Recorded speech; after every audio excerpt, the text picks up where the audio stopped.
My daughter said, "Mom, there's no room for you in the family vacation this year." I went still, not crying, not pleading, just quietly began a plan my children could never have imagined. Before I dive deeper into the story, leave a comment below. Who knows, maybe my story was once someone else's too, out there in the world. It was a quiet June morning, in my little apartment on the edge of San Francisco. The kind of stillness you only start to appreciate once the kids are grown, and the noise of life quiets down to just the hum of your own breath. The sunlight came in soft through the kitchen curtains, and I was pouring hot water over my morning tea, chamomile, always, with hands that trembled a little from the arthritis that's been creeping into my joints these past few years. It's nothing too bad, not yet, just enough to remind me that time doesn't wait for anyone. I sat at the small kitchen table by the window. I liked to watch the neighborhood wake up, a jogger, a delivery truck, a cat slinking through a backyard. Life moved on. That's when my phone buzzed. It was a text from my oldest son, Matthew. I didn't need to open it to know it was from him. I'd recognize that tone in a heartbeat, always a bit too formal, like he's writing an email to a client, not a message to his mother. "Mom, about the Aspen Lake trip this year. We've invited too many guests. The cabins are full, even the overflow one. I'm really sorry, but there won't be room for you this time. Hope you understand." I stared at the screen for a long while. My first feeling wasn't anger, oddly enough, it was silence. The kind that wraps around your throat before a tear can fall. Then came the sting. That kind of slow, sinking pain that doesn't scream, just settles into your chest and starts to weigh you down. I set the phone down, gently, like it was something fragile. Truth is, it was me who felt fragile in that moment. I told myself maybe I'd misunderstood, maybe it was some mistake. So, I opened Instagram. I never was good with that app, but I scroll it anyway, mostly to see the kids' updates, what they don't tell me in calls or texts. It's funny, really. You learn more about your children from their social media now than from any real conversation. There it was. Matthew had posted a story, a big map of Aspen Lake, circled in red and dotted with smiling emojis and little house icons. Biggest family retreat yet. It said, bold letters over a photo of the lake. More photos followed. The guest list, they'd invited everyone, extended cousins, the new girlfriend of my youngest grandson, even neighbors from Melissa's block. She's my daughter-in-law. Her yoga teacher was tagged in one of the comments. 126 people, and not one of them was me. I sat back in my chair. The tea had gone cold. I looked around my apartment, the little plant on the windowsill that Matthew gave me 3 Mother's Days ago, the faded photo of my late husband on the bookshelf, the knitting I started last winter and never finished. I wasn't looking to be the center of attention. I gave up on that kind of spotlight a long time ago. When you're a mother, and then a grandmother, you get used to standing just off stage, making sure the show goes on. That's the role, and I never minded it. I loved it, actually. But to be forgotten entirely, to be left out, not by accident, but by choice. I thought back to the early years. Aspen Lake used to be a small thing, just us. Me, my husband before he passed, Matthew and his brother Joey, Melissa and the kids. We used to roast marshmallows and tell stories around the fire. I'd make my potato salad that everyone teased me about but always finished anyway. Even after Rick died, they kept it going. It was our tradition. It meant something. And now, I was an afterthought. Or maybe not even that. I got up slowly, the way I do these days. Knees stiff, lower back tight. I went to the counter, picked up the tea, dumped it in the sink. It felt symbolic, though I couldn't say of what exactly. Maybe just of something ending. I didn't reply to Matthew right away. What was I supposed to say? Thanks for letting me know I don't matter anymore. Hope your party's nice without your mother. Instead, I walked into the living room and turned on the old radio. Some jazz station was playing. I let it fill the space. For the rest of that day, I didn't cry. I didn't rage. I just moved slowly through the rooms of my life, touching old things, remembering small moments, and wondering at what point a mother stops being part of her children's story. And the truth that settled into my bones that day, colder than the arthritis, deeper than any ache, was this: I hadn't been left out because there wasn't room. I had been left out because no one thought I needed to be there. And that hurt more than I'll ever be able to say. When the sting of Matthew's text eased enough for me to breathe, I pulled an old cedar box from the hall closet. The hinges creaked like arthritic knees, mine and theirs in chorus. Inside sat a stack of photo sleeves, yellowed itineraries, and a hand-drawn map of Aspen Lake that Douglas and I made in 1985. Touching that map was like laying a palm on warm stone. Memory rose right through my skin. Douglas and I bought the land that spring.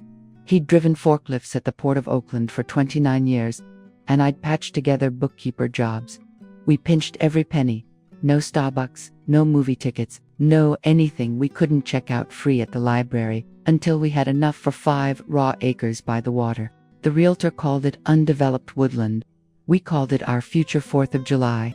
That first July weekend, we pitched a tent where Cabin 2 stands now. The ground was lumpy with pine roots, and the mosquitoes tried to drag us off like small, humming wolves. We were too happy to care. Every time Doug hammered a steak, he'd look at me and ask, "Can you see it yet?" And I could. I saw kids hopping off the dock, potato salad on a long table, fireworks reflecting off still water. It was all there, bright as daylight, even while our tent flapped like a grocery bag in the wind. The next summer we poured concrete footings, just the two of us. Doug mixed the bags by hand. I hauled water in a blue plastic bucket. My jeans were speckled gray for weeks. At night we lay under a tarp, shoulder to shoulder, grinning at stars that didn't know or care how hard we'd worked. By the time Matthew was 10 and Courtney 8, the first cabin had electricity strung through PVC conduit. Doug buried himself. I sewed gingham curtains on my mother's Singer, red and white squares that matched the tablecloths I embroidered. Every March after tax season ended, the kids started calling me the Summer Witch because, in their minds, I could make camp magic appear from thin air. Marshmallows, kites, sparklers, scavenger hunt clues rolled into tiny scrolls. Every April, like clockwork, I wrote a checklist on a yellow legal pad. Oil the dock boards, bake walnut chocolate cookies 3 batches, label Matthew's no walnuts, restock the craft box, popsicle sticks, googly eyes, glue, wash cabin, quilts in lavender soap, pack Doug's harmonica. Those lists were my North Star. I'd tape them to the fridge, crossing items off with a fat red marker until only Drive Up Friday at dawn remained. The summers rolled, kids grew, traditions stacked like stones. Friday, fish fry; Saturday, canoe race; Sunday, hymn sing at dusk, where Doug played Amazing Grace. And even the teenagers stopped eye-rolling long enough to hum along. Then life did what life does. Doug's heart failed one cold October morning, leaving me with a folded flag and an ache shaped exactly like him. I kept the retreat alive anyway. I owed him that, and I needed the rhythm. 2 months after the funeral, I was backstitching a new tablecloth, pine green thread looping through stiff white cotton. The quiet of the needle going in and out was the only sound I could stand. But things shifted, almost too slowly to notice at first. Courtney offered to take the load off and plan the menu. The first year I was grateful. My hands shook so badly I spilled sugar more than I poured it. By the 3rd year she'd hired a caterer who made quinoa salad in tiny mason jars. The grandkids raved. I smiled and chewed, tasting nothing but the faint bitterness of cilantro, where there used to be sweet relish. Matthew started booking extra cabins, calling it economies of scale. He invited college buddies, then their spouses, then co-workers who wanted a NorCal escape. I watched strangers toss frisbees across the lawn Doug and I cleared with handsaws. Watched them fail to notice the tree stump we left on purpose because the kids used to play pirate lookout on top of it. They meant no harm. That almost made it worse. They were just having fun, oblivious to the quiet woman refilling s'mores trays like a hired attendant. Last summer, Courtney took the spatula straight from my hand. "Mom, sorry, Sylvia, go sit. You shouldn't be on your feet, Sylvia." The name felt foreign rolling around my ears, like hearing your house address recited by a stranger. I stood there, lost between roles, too old to run the show, too alive to be a memorial photo on the mantel. When the fireworks cracked open the sky that night, everyone oohed and at. I counted faces lit red, white, and blue, and realized I didn't know half of them. I whispered Doug's favorite line, "Look at that, honey." Freedom exploding overhead, but it dissolved in the smoke before anyone could hear. Now, in my kitchen, I laid those photographs across the table. 1987, Courtney missing a front tooth, brandishing a burnt marshmallow like a trophy. 1994, Doug teaching Matthew to whittle a whistle from cedar. 2008. Me in an apron covered with flour, laughing so hard my eyes vanished into crow's feet. I should have felt proud. But pride is a tricky thing when the present refuses to honor the past. Instead, I felt hollowed, as if all the summers had been scooped out of me and served to people who didn't even know the recipe. I pressed the fingertip. 1 photo, Doug holding a picnic bench upright while the boys drilled the legs. His arms were strong, sun-brown, reliable. I heard his voice clear as if he were behind me. Sil, traditions last only as long as the people who believe in them. Well, I still believed. But believing alone didn't seem to count for much anymore. I put the photos back, but not the map. The map I folded into my purse. Maybe out of habit, maybe out of defiance. Part of me felt foolish. What was I going to do? March up there and claim my seat at the table? Another part whispered, why not? After all, I helped build the table. Literally, the kettle whistled. I poured fresh water over a new tea bag, watching the steam rise. My hands were steady this time. Funny how a little purpose can do that. Firm, up the bones, warm the blood. I didn't have a plan yet, but plans could be made. Didn't I once chart an entire holiday on nothing but a hope and a second-hand tent? I sipped, tasted chamomile, and felt the lake breeze of decades ago brush my cheek. Somewhere inside the hush of my apartment, a door cracked open, and the first note of Doug's harmonica drifted through, slow and clear, calling me back to where it all began. I closed my eyes and answered, I'm coming, love, one way or another. I'm coming. 8 years, that's how long it's been since Douglas's laugh echoed through these walls. Since his big carpenter's hands squeezed my shoulder before grace at supper. After the funeral, the kids hovered for a while, smoothing paperwork and shushing grandchildren, but a season later the tide drew them back to their shining lives. I didn't blame them. Careers don't pause for grief, only mothers do. Courtney spends her nights charting heart rhythms at Stanford. Molly argues case law in glass-walled conference rooms. Matthew travels first class to close mergers he can't describe without an NDA. They love me, or at least they say they do. Yet I've slipped from headline to footnote. I used to be a sentence that ended with an exclamation point. Mom will know what to do. Now I'm an ellipsis, a soft trail of dots no one follows. They claim I'm losing touch. Maybe I am. I still write checks instead of using Venmo, and I read the local paper front to back every morning. When I ask why, my phone keeps telling me to update. Matthew sighs like I've asked how to split the atom. Progress, it seems, has an admission price I can't afford. I try, though. Last Christmas I bought a navy sweater for each grandchild. Hallway mirror, sticky note list, coupons clipped 2 months ahead. Courtney's youngest thanked me with a side hug and turned back to her smartwatch. No harm done. Kids today are stitched to screens the way we once clutched transistor radios. Gift-giving time arrived, and the living room buzzed with that new kind of frenzy where everyone films each other opening boxes. Make sure it's vertical for TikTok, Molly kept reminding.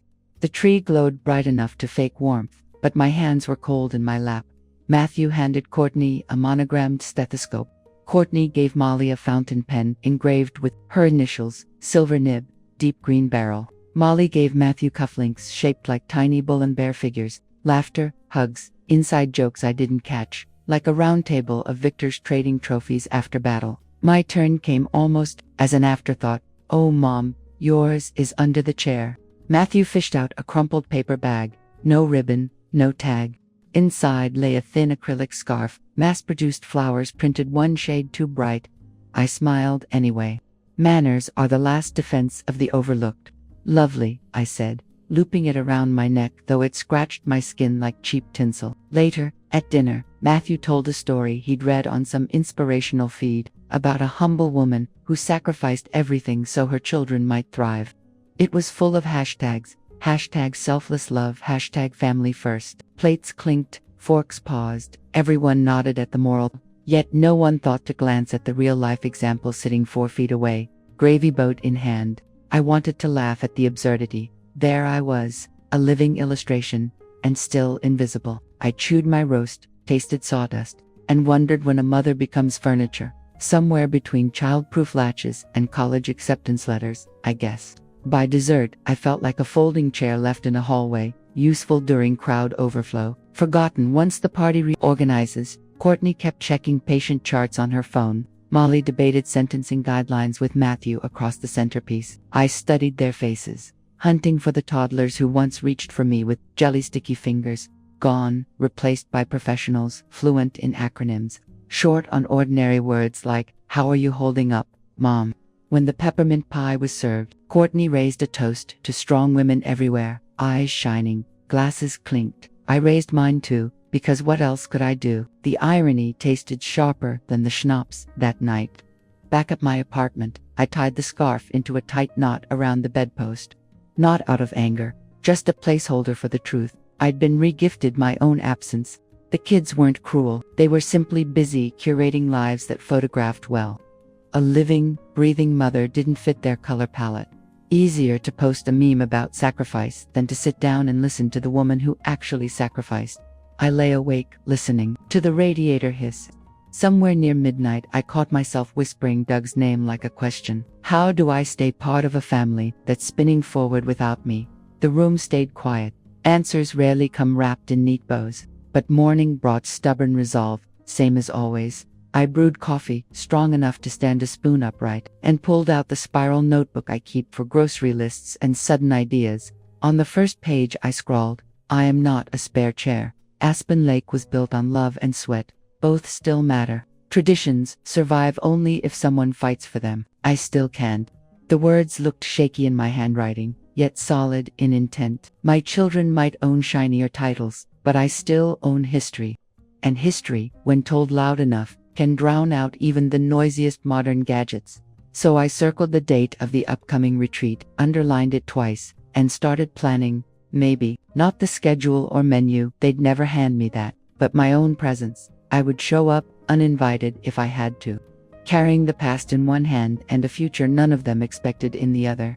Because a family may shift, but a mother doesn't vanish. She turns, she bends, but she does not disappear. Not while breath and bone agree to keep her here. And this time, when they look right through me, I'll make sure what they see is not a ghost, but the granite foundation their lake house still stands on. I couldn't sleep. The ceiling fan churned the warm air in lazy circles, and the city lights outside the bedroom window kept winking like they knew a secret. At 1:30, I gave up, put on my robe, and padded to the kitchen. Old floorboards creaked, sounding louder than they should in the hush. I made decaf, habit more than need, and set the mug on the Formica table Doug and I bought from a thrift store back when we still called each other kiddo. Steam curled up, lit by the fridge bulb. I didn't want coffee. I wanted answers. So I opened Instagram. The newest post on Courtney's account hit me like cold air. A bright, polished graphic. 6 pale gray villas lined up along the lake, each little box labeled with names. Matthew and Lisa, Molly and Sean, Courtney and kids, the Lawsons, the Greenbergs staff. Every room accounted for. None for me. My thumb froze above the screen, but my heart didn't. It lurched, once, hard, then settled into a slow, bruised thud. This wasn't forgetting, this was deletion. An eraser dragged across 30 years of family tradition. I set the phone down, hands shaking enough to rattle the cup. The tea sloshed. I mopped the spill with a dish towel, doing something practical because my thoughts were anything but. Call her, the sensible part of me urged. But calling meant voicemail, and voicemail meant waiting for a reply that might never come. So I texted, "Mom isn't invited to Aspen this year, really." Gray bubble. Then the little scene checkmark. No typing dots. Nothing. I waited 5 minutes, watching the screen like a lifeline. 10 minutes. The silence grew teeth. At 2:15, I pushed back from the table and stepped onto the tiny balcony. Night air smelled of wet asphalt and blooming night jasmine from the neighbor's window box. I lit the stub of a pillar candle I keep by Doug's photo, a habit born after his funeral, a way of saying goodnight. The flame quivered in the breeze. So did I. I touched the picture frame, Doug in flannel, sunlight on his cheeks the first summer at the lake, and whispered, "If you were here, would they still try this?" The question vanished into the dark like smoke. I thought about Courtney, as a little girl, gap-toothed, begging me to push her higher on the swing, about Matthew letting me bandage his scraped knee, even though he insisted he was too old for baby care, about Molly sneaking into our bed during thunderstorms, burrowing under my arm. Those children would never have barred their mama from a family holiday, But grown-up schedules, grown-up egos, grown-up distance, those things build quiet walls. One day you wake up on the other side. My chest tightened again. I pressed the heel of my hand against the ache, angry at myself for feeling it. "Stop being dramatic," I muttered, but tears didn't care for pep talks. They slid down anyway, hot and ridiculous, spotting the wooden rail. Below, the street was empty, except for a stray raccoon lumbering toward a trash can. Even that creature had a place to be. I, apparently, did not. Inside, the phone remained silent. I pictured Courtney's screen lighting up with hospital alerts, friends, reels, anything but her mother's message. Work, life, convenience, so many perfect excuses. By 3:30 the candle was a puddle. I blew it out and watched a thread of smoke rise. It reminded me of Doug's last breath, visible for a moment, then gone. Back at the table, I opened my notebook and wrote one sentence. "I will not let them erase me." Then, because resolve needs a timetable, I added another. "Tomorrow I book a bus to Aspen. No invitation, no permission, just me, a tote bag, and the map Doug drew decades ago. If the family could forget their roots, I would walk in and plant the memory right under their feet." I closed the notebook, slid the phone beneath it so I wouldn't check it again, and finally crawled into bed as dawn began paling the blinds. The hurt was still there, but purpose wrapped around it like gauze. And somewhere, I swear, I heard Doug's rough chuckle in the half-light saying, "That's my girl." I woke before sunrise, heart thumping like I'd already run a mile. The edges of courage I'd found in the night felt thin in daylight, like tissue paper that might tear if I breathed too hard. Still, I put on fresh jeans, combed my hair, and dialed Molly first. 1 ring, 2, 6, straight to voicemail. Her recorded voice, professional, bright, asked me to leave a concise message. I did. "Hey sweetheart, it's Mom. Just want to confirm your travel time for Aspen and well, talk a minute. Call me, okay?" I tried Matthew next. Same end of call beep. I left another message, shorter, because my hope was shrinking. "Matt, it's Mom. Need to talk about the lake trip." I set the phone on the counter and watched the seconds flick by. Coffee sputtered in the machine. The smell should have been comforting, but it only underlined the emptiness of the room. 10 minutes passed. 20. I picked up the phone again and pressed Courtney's name. She answered on the 4th ring, breathless, like she'd jogged into a hallway between shifts. "Mom, everything okay?" "Could be," I said, forcing a small laugh. "I've been trying to reach your brother and sister about the retreat. My spot, there seems to be confusion." Silence hummed through the line before she spoke. "I thought you decided not to go. You mentioned your knees were bad, remember?" "My knees hurt, sure, but they still bend." I bent one for proof, even though she couldn't. "See, honey, I'm fine, and I want to be there. The kids, your kids, expect Grandma's craft box." A sigh, audible and heavy. "Mom, listen, it's not like we don't want you, but the schedule's hectic. Activities start at dawn, and the guest list exploded this year. You wouldn't enjoy it. We'll swing by San Francisco afterward, maybe take you to brunch. Afterward." The word hit like a closed door. "I'm not asking to run the marathon," I answered, voice trembling despite my best effort. "I just want to sit by the lake, maybe bake cookies. That's all." Another pause. I pictured her pressing 2 fingers to the bridge of her nose, a habit she's had since med school. "Mom, it's complicated. Logistics, liability, sleeping arrangements. Please don't make this harder." Liability, as if my presence were a potential lawsuit. "So the answer is no," I said, more statement than question. "I love you," she replied, soft but distant. "We'll see you soon. Promise." Then, the line clicked dead. I lowered the phone and pressed it to my chest, as if heat could carry their voices back. The kitchen clock ticked, relentless.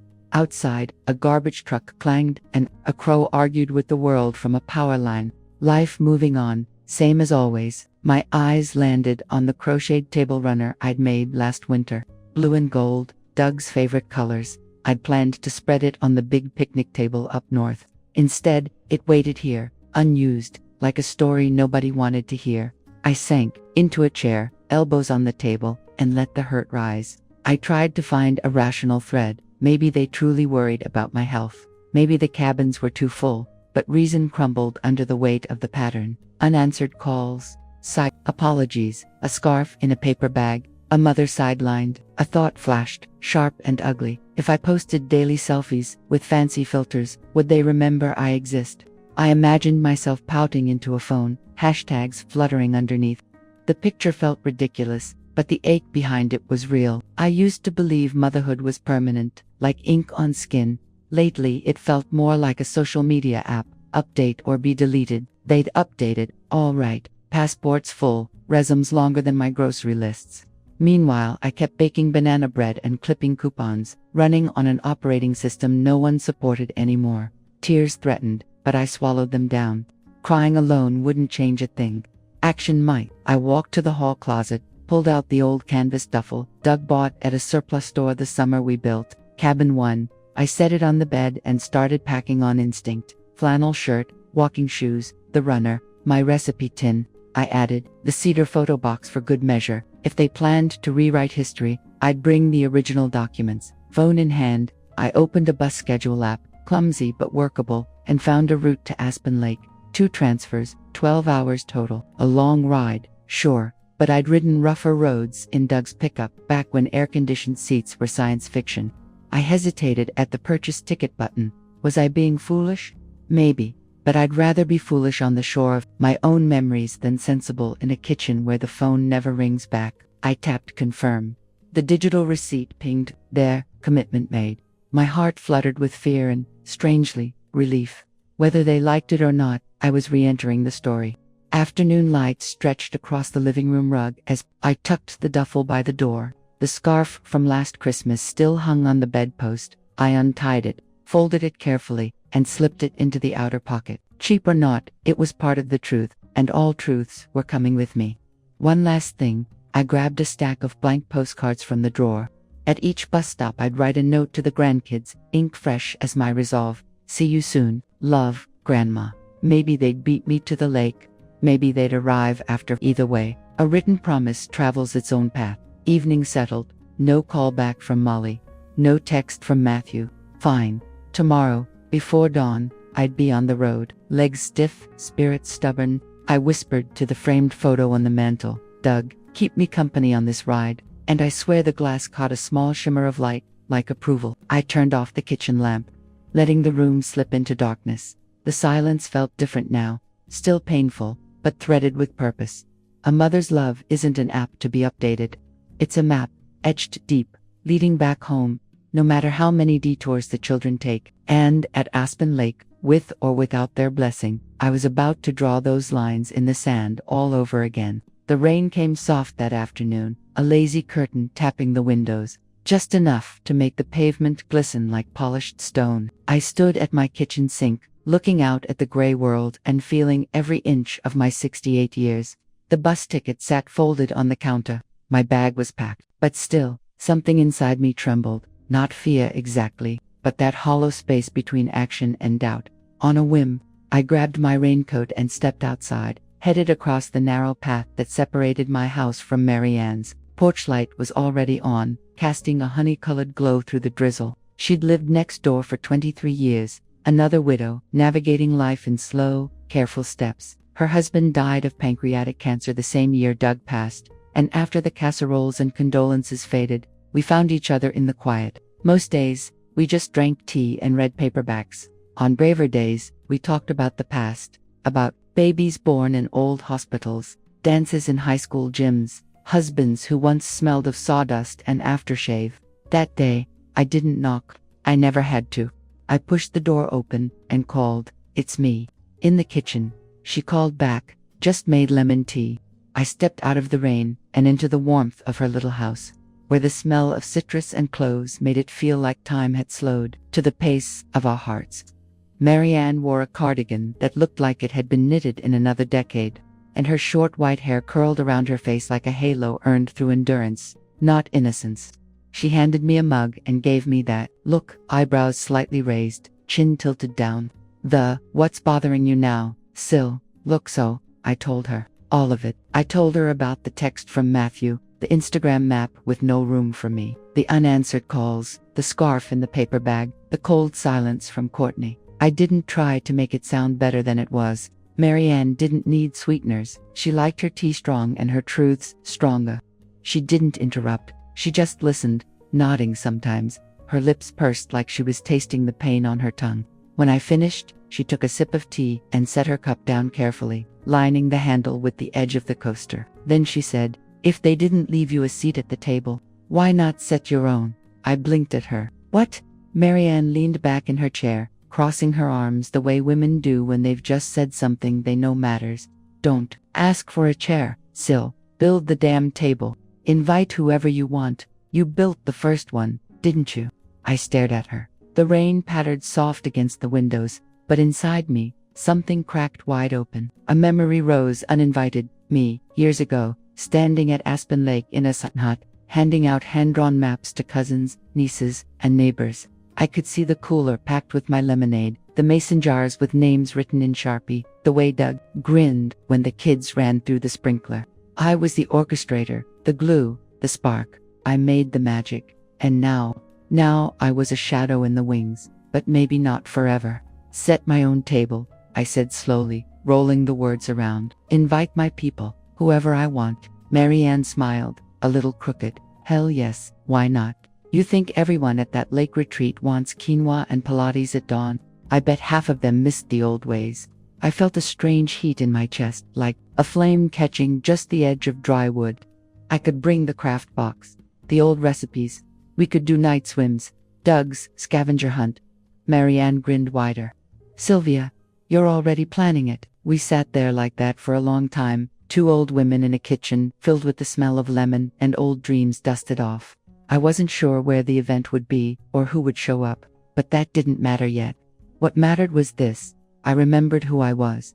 I wasn't the leftover mother. I wasn't the outdated matriarch whose job was done. I was the woman who once made summer feel like a season someone invented just for her family. And I wasn't done yet.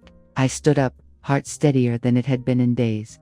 "Marianne," I said, "what are you doing the third week of July?" She raised an eyebrow. "Depends. Who's cooking?" "I am." "Well then," she said, raising her mug in a toast. "I'll be there, and I'll bring the good folding chairs." We laughed.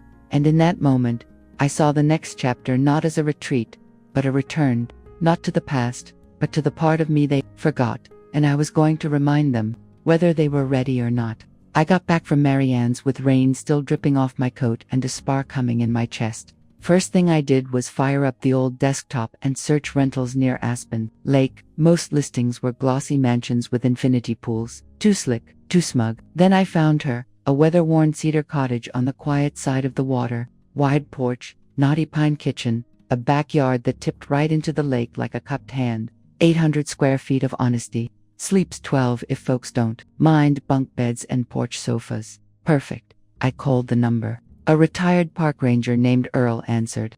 We talked fishing for 10 minutes, settled on a fair price, and he promised to leave the key under a blue rock shaped like Michigan. Deal. Done. Next morning I pulled out my stationery, cream cardstock I'd been saving for someday. Someday had arrived. I brewed strong coffee, set out my fountain pen, and wrote 8 invitations, one slow stroke at a time. "Dear Marianne, join me for a week of true summer. No agenda, no hashtags, just fresh air and real stories." The others read the same, only names changed. Jennifer, the silver-haired yoga teacher who calls every student darlin'. Susan, my college roommate, widowed, 3 years, still learning how to set a table for one. Sandra, the housekeeper, who raised my kids on casseroles when I worked double shifts. I didn't include titles, job lines, or return address labels, just first names, simple as a handshake. I slid each card into a craft envelope, licked the flap, and pressed a sunflower stamp in the corner. Walking them to the post office felt like carrying little lanterns against a gathering dusk. Back home, I flipped the calendar to July and wrote one bold word across the week, our week. Underneath, I scribbled a loose plan, not an itinerary, a heartbeat. Monday, arrivals, blueberry jam toast on the porch. Tuesday, watercolor by the dock. Wednesday, silent hour at sunrise. Thursday, star stories by the fire. Friday, pancake race on the lawn. Saturday, free as the breeze. Sunday, pack hug, promise to write. I taped it to the fridge, right next to Courtney's Christmas scarf. Funny thing, when I looked at that scarf now, I didn't feel slighted. It was just fabric, neutral, waiting for purpose. I decided it would line the breadbasket. The rest of June became a gentle storm of preparation. I simmered blueberries with lemon zest until the kitchen smelled like August at a county fair. I poured the jam into squat mason jars, tucked a gingham square under each ring, and labeled them in looping script, Lakeside Blue.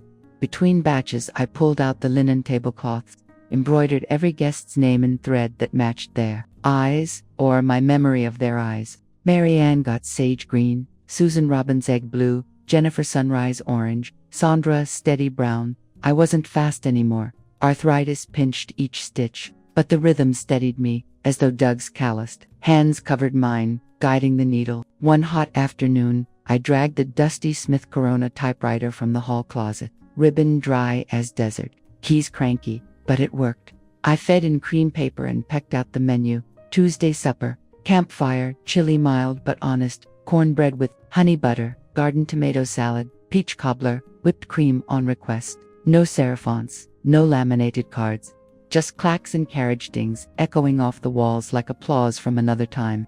In the evenings, I sat with a stack of dog-eared poetry books, jotting lines that felt like clear water.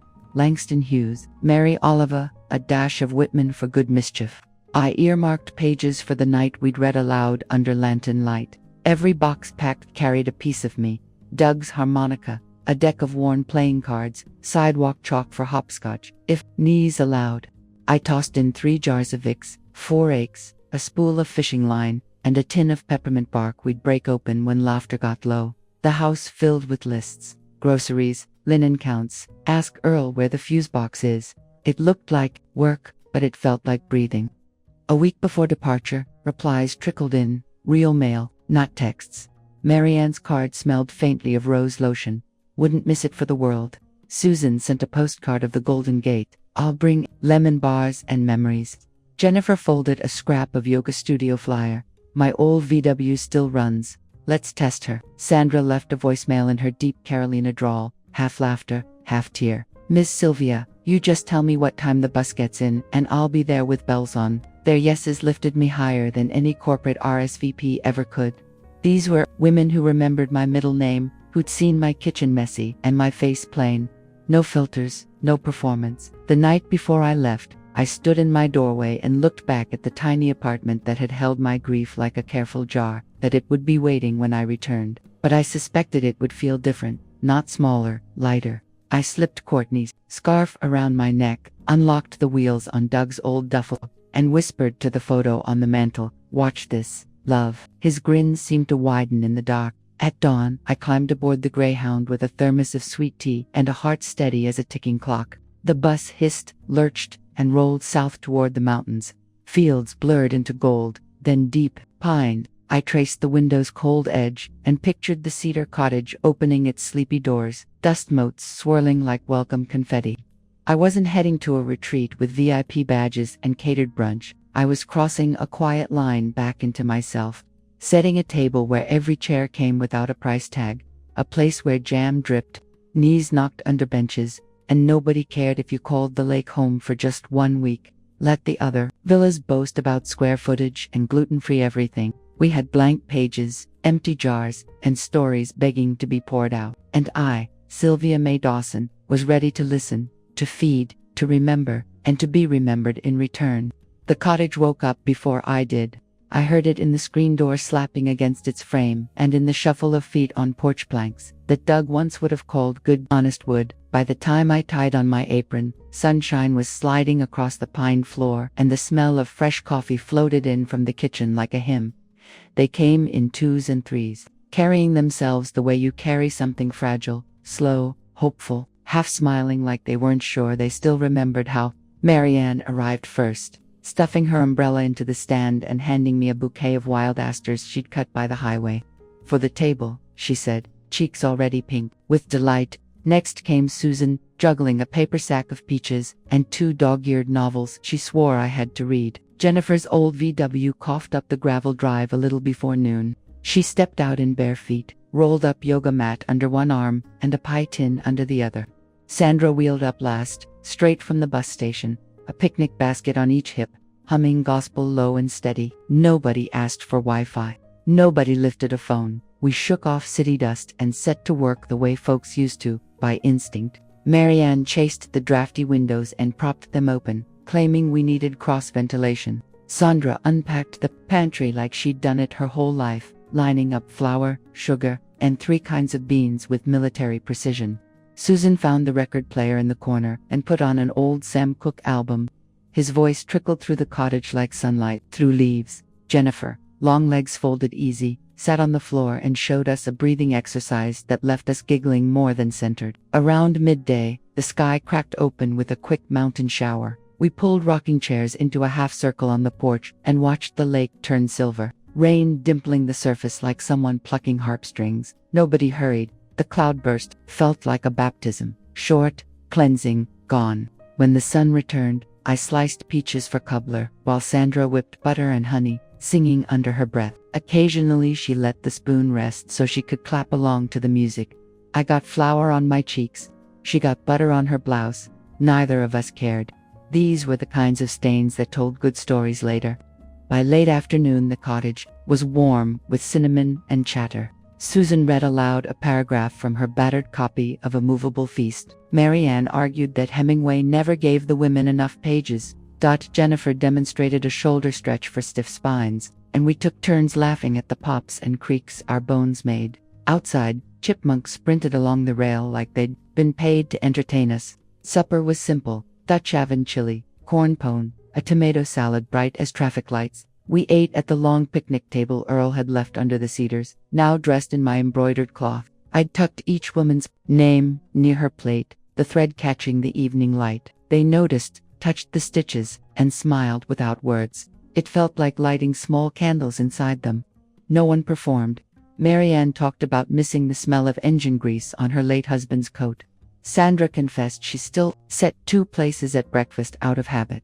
Susan said she couldn't remember the last time anyone asked how she was doing, and waited for the whole answer. We listened, nodded, passed the bread, let silence fall where it needed to. Grief sat among us, but it wasn't an intruder. It was an elder we set a chair for, respectful and unafraid. Nights settled as smooth as velvet. We dragged lawn chairs to the fire pit overlooking the water. Stars marched out, bold and bright, unspoiled by city glare. I fed logs into the flames until sparks rose like fireflies. Jennifer was the one who cracked. It started with a hitch in her breath, a small sound, almost masked by the crickets. Then tears rolled down her face, thin and shining in the firelight. "No one's invited me anywhere since Brian passed," she whispered, fingers kneading the edge of her blanket. I thought maybe I was finished, like a book folks enjoyed once but shelved for good. Her shoulders shook with the kind of cry that takes its time, heavy and sacred. I reached for her hand, warm and trembling. "No," I said, squeezing so she felt the truth in my bones. "You're a chapter in progress. You belong right here, pages wide open." Marianne laid her palm over ours, Susan too, then Sandra. With her work-rough fingers, we made a small stack, hands of grief, hope, age, and muscle, rooted in the glow of a shared fire. Nobody offered tidy advice. We just let the night hold the hurt until the hurt felt seen. After a while, Jennifer's tears slowed. She drew a shaky breath, wiped her cheeks, and actually laughed, soft, stunned, as if surprised her lungs could still shape joy. "Thank you," she said, "for making room." "There's always room," I told her, poking the embers so they flared gold. And for a heartbeat I felt Doug beside me, smiling into the sparks like he used to. When the last log burned low, we kicked off shoes and waded ankle-deep into the dark lake. The water was cold enough to sting, but that made us feel alive. Sandra hummed Swing Low, Sweet Chariot, and we followed, voices threading through moonlit mist, shaky but brave. Back on shore we toweled off and, one after another, whispered goodnight. The cottage swallowed us in gentle creaks and sighs. I lay in my narrow bunk under a quilt that smelled of lavender and wood smoke, listening to wind brush the eaves. Laughter still echoed in the rafters, mingling with the quiet sob Jennifer had left behind, both sounds wholly in different ways. I closed my eyes and breathed. This was no staged retreat, no curated album. It was a place where people could simply be, without title or pretense, where the raw edges of our lives were not liabilities. but invitations. Tomorrow we'd paint watercolors, maybe ruin half the pages and love them anyway. We'd eat leftover chili for breakfast if we felt like it. And when the sun slipped down again, we'd light another fire, make another circle, and keep the promise. That began the moment the first bouquet of roadside asters crossed my threshold. Here, you are visible. Here, your story matters. Here, you are a person, allowed to be a person. And that is more than enough. It was the third evening, a lazy blue dusk sliding over the lake, when we decided supper belonged outside. Marianne lit the string lights along the porch eaves, and their soft bulbs threw rings of gold across the picnic table. Susan was ladling chili into chipped enamel bowls. Sandra passed cornbread like communion. Jennifer balanced her pie on the railing, cooling it in the breeze that smelled of pine and wood smoke. We were halfway through second helpings when headlights swept the yard. A dark SUV eased onto the gravel, engine clicking hot as it shut off. My chest tightened. I knew that sound as surely as a lullaby. Courtney's company lease, the one she swore only left the city for medical conferences. The driver's door opened. My daughter stepped out, hair pulled into the too tight bun she wears on 12-hour shifts, but most of it had come loose. Her eyes were red, face splotched, as if she'd driven the whole highway crying and then tried to wipe the evidence away at a rest stop mirror. Supper break, Marianne said gently to the others, understanding before I asked. They drifted toward the porch, bowls in hand, conversation lowering to a hush that let the night bugs keep singing. Courtney stopped a few yards from the table. Mom, can we talk? Her voice quivered on the last syllable like a plucked string. I nodded toward the lake path. We walked side by side, the ground soft with pine needles. At the dock she folded her arms as if the evening chill were sharper than it was. I waited. Mothers learn that patience is often the first kindness. It's a mess, she began, staring at her shoes. The whole retreat, everything's falling apart. She told it in bursts. The unified HVAC system for all 6 villas fried itself before noon. Too many hair dryers and wine fridges fighting the July heat. A maintenance tech admitted the Adon cabins weren't built for the load. Then the caterer's van showed up late because the head chef had been cited that morning. Some disgruntled employee tipped off the health inspector about spoiled seafood. No permit, no food service. Dinner devolved into boxed crackers and the world's saddest kale salad. But technical glitches weren't what cracked her. It was the questions. A friend of Matthew's pulled me aside. She said, voice breaking, "Where's your mother? I met her last year. Amazing woman. Remembered everyone's name. I lied, Mom. I said you chose to skip." Courtney inhaled, like the breath cut her. Then Mrs. Wilkes, you remember her. Molly's old English teacher showed up. She asked, loud enough for the whole patio, why Sylvia Dawson wasn't running the show this year. Molly ducked inside. Matthew mumbled something about you resting. Her hands clenched. And I was so angry at all the stupid chaos, I just blurted it out. I said we'd pushed you off the list because we thought you'd slow everything down. The place went so quiet, I could hear the lake. I pictured that hush. Dozens of well-heeled adults suddenly realizing the ground they were standing on was laid by the very woman they'd excluded. Courtney went on, guests whispering, families packing, kids upset. A longtime investor in Matthew's firm apparently said, if a man dishonors his mother, I can't trust his projections, and left with his suitcase before sunset. And then, Courtney whispered, people started sharing photos from here, your jam jars, the poetry circle, the lake at dawn. It was all over Instagram by lunch. Hashtag, the real retreat. They looked so real. Mom, what you did? She shook her head in disbelief. Tears spilled. She didn't wipe them this time. I'm sorry, she said. I'm sorry we treated you like a relic. You deserved better. I don't know if you can forgive me, but I had to tell you. I reached out, tucked a stray lock behind her ear the way I used to when she was 6, and swore bangs were evil. Courtney, sweetheart, I forgave you 3 sentences ago. She sobbed once, raw, relieved, and fell forward. I held her against my apron, felt her shoulders shake until they eased. Behind us, the cottage lights glowed soft. Faint music drifted, but no one intruded. They understood some doors a mother and daughter must open alone. When Courtney pulled back, her eyes searched mine. Can I stay, Mom? Just tonight. I could help with dishes. Tomorrow's breakfast. I loved her for asking, but I saw the crossroads. One road led to me folding her into this little sanctuary too soon. The other asked her to carry what she'd learned back into the life that still needed repairing. I squeezed her hands. "You need to go, honey." I kept my voice gentle but firm, the same tone I once used to steady her bicycle on the very first downhill. "You started something back there. Truth, don't leave it hanging." She bit her lip, nodded slowly. "Will you come tomorrow? Face them with me." "Not tomorrow," I said. "This week is spoken for." I gestured toward the cottage, where laughter had just risen, a reminder of the world I was reclaiming. "But I'll come. When the dust settles and the table is set right." Courtney exhaled, a shaky, grateful sound. She hugged me again, tighter this time, then walked back to her car. Before she climbed in, she turned. "I love you, Mom. And I love you, Courtney. Drive safe." The SUV backed down the drive, taillights blinking through the trees until they were just another pair of stars between branches. I listened until the engine faded, until cricket song filled the gap her leaving made. On the porch, my friends waited, silhouettes in warm lights. I returned to them, to chili gone, lukewarm, and pie ready for slicing. No one pressed for details. They made room on the bench, passed me a mug of cocoa, let me settle. Spoons clinked, conversation picked up like a record needle finding its groove. I ate, I laughed, I let the firelight paint my face.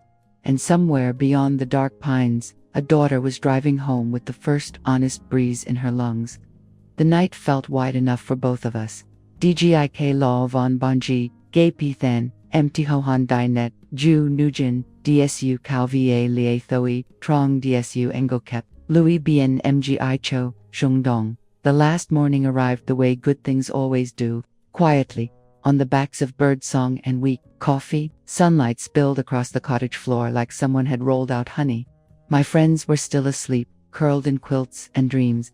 I tiptoed to the kitchen, filled the kettle, and let the click whistle keep me company. I'd been up for hours, really, thinking, stitching loose ends in my head. Today the lake would return to ordinary depth. The porch would lose our laughter, and each woman would drive back to her separate orbit. The week had given me weight in my own bones again. I wanted to carry that weight home and set it in a place no one could shove aside. So I pulled out 6 envelopes, cream cardstock like the invitations, and uncapped my pen. 1 letter for each of my children, even Evan and Rose, the step-twins who lived clear across the country and hadn't answered a family text in months. I wrote the same note in 6 variations, letting the words find their own balance. Neither scolding nor begging. "Sweetheart, I won't ask for a chair at your table anymore. I've built a small one of my own. If you'd like a seat, come hungry, come humble. There will always be a place, but I won't leave it empty while I wait. All my love, Mom." No sarcasm, no ice, just fact. I folded each page along a neat crease, slid it into its envelope, sealed it with the warmth of a thumb pressed firm. The kettle hissed off. I poured a mug and drank it black, letting the bitterness ground me.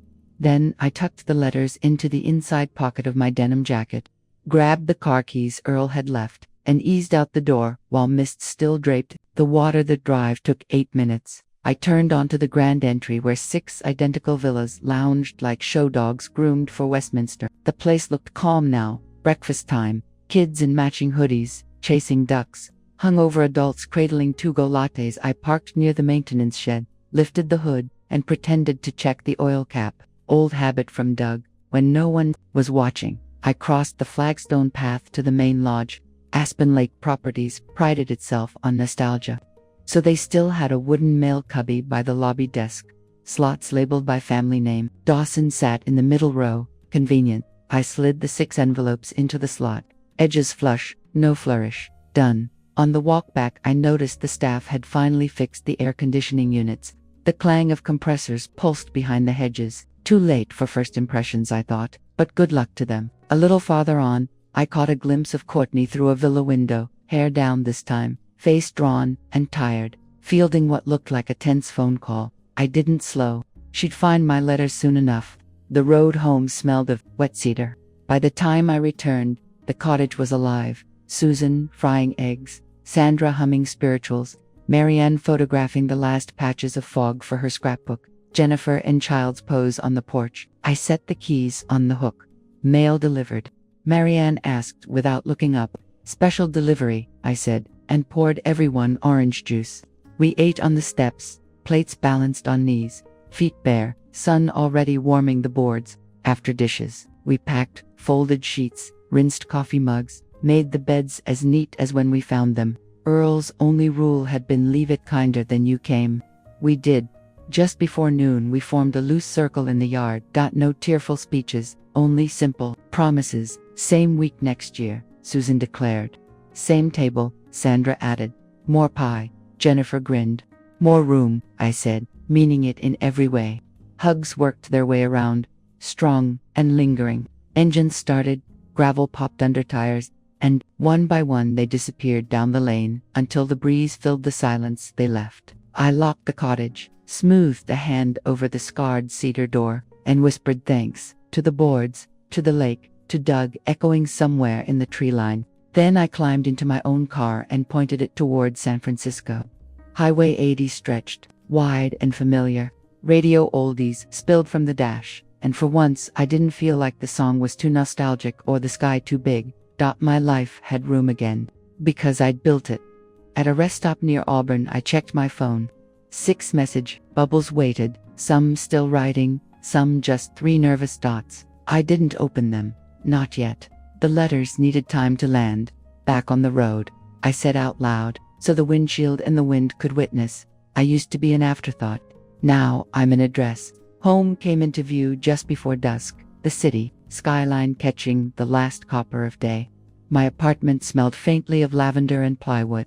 The table runner lay exactly where I'd left it. I set 2 places, one for me, one for possibility, poured chamomile, and broke a heel of the cornbread we'd forgotten to eat at lunch. I took a bite, sweet and gritty, and imagined my children tasting the same grit and their pride right about now. Maybe they'd come knocking tomorrow. Maybe at Thanksgiving. Maybe never. I would welcome them, sure, but only if they walked in like guests who understood the blessing of being invited. Because I am the space, I am the table. And this feast, the laughter, the sunrise coffee, the firing tears, was never theirs to cancel. They only made the mistake of RSVP, ing, no, their loss, my life. And with that sure thought simmering like stock on a back burner, I took another bite, raised my mug to the quiet room, and savored every crumb of the meal I'd given myself. After all that happened, I've learned that when others, even our own family, no longer make space for us in their lives, we don't have to beg to stay. We have every right to carve out a space of our own, a place where we can be who we truly are, no pretending, no striving for approval, just to feel worthy. I no longer wait for an invitation, because I've come to understand, I am the table.